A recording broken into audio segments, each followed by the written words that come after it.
Luke chapter 6. The question about the Sabbath. One Sabbath, while Jesus was going through the grain fields, his disciples plucked some heads of grain, rubbed them in their hands, and ate them.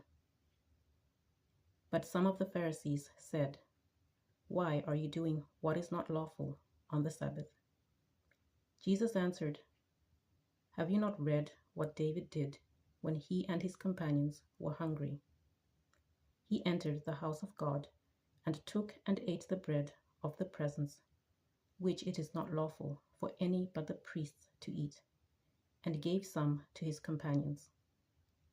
Then he said to them, The Son of Man is Lord of the Sabbath."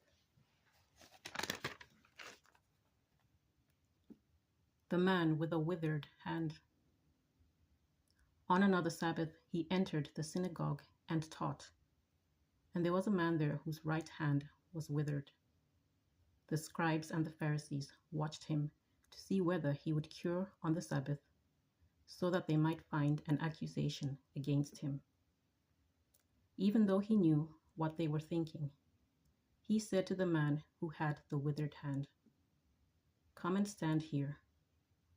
He got up and stood there. Then Jesus said to them, "I ask you, is it lawful to do good or to do harm on the Sabbath, to save life or to destroy it?" After looking around at all of them, he said to him, "Stretch out your hand." He did so, and his hand was restored. But they were filled with fury and discussed with one another what they might do to Jesus. Jesus chooses the 12 apostles. Now during those days he went out to the mountain to pray, and he spent the night in prayer to God. And when day came, he called his disciples and chose 12 of them, whom he also named apostles: Simon, who he named Peter, and his brother Andrew, and James, and John, and Philip, and Bartholomew, and Matthew, and Thomas, and James, son of Alphaeus, and Simon, who was called the Zealot, and Judas, son of James, and Judas Iscariot, who became a traitor. Jesus teaches and heals. He came down with them and stood on a level place with a great crowd of his disciples, and a great multitude of people from all Judea, Jerusalem, and the coast of Tyre and Sidon. They had come to hear him and to be healed of their diseases.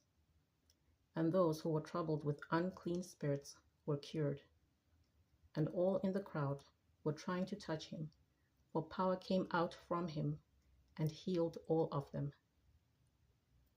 Blessings and woes. Then he looked up at his disciples and said, "Blessed are you who are poor, for yours is the kingdom of God. Blessed are you who are hungry now, for you will be filled. Blessed are you who weep now, for you will laugh. Blessed are you when people hate you, and when they exclude you, revile you, and defame you on account of the Son of Man. Rejoice in that day and leap for joy, for surely your reward is great in heaven. For that is what their ancestors did to the prophets. But woe to you who are rich, for you have received your consolation. Woe to you who are full now, for you will be hungry. Woe to you who are laughing now, for you will mourn and weep.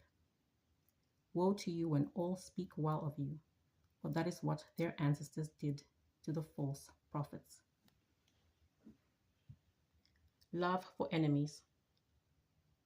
But I say to you that listen, love your enemies, do good to those who hate you, bless those who curse you, pray for those who abuse you.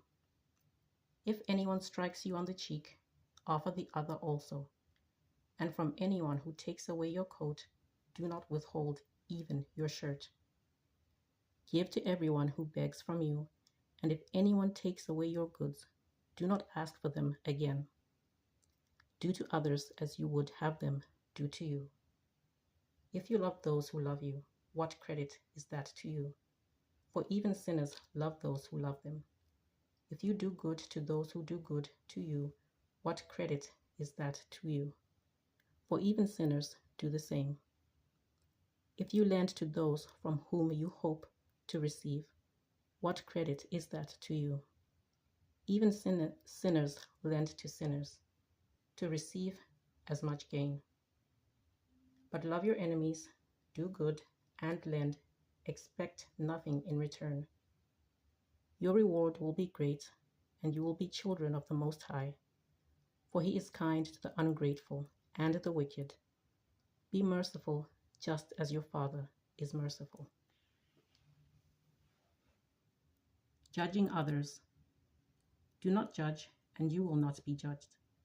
Do not condemn, and you will not be condemned. Forgive, and you will be forgiven.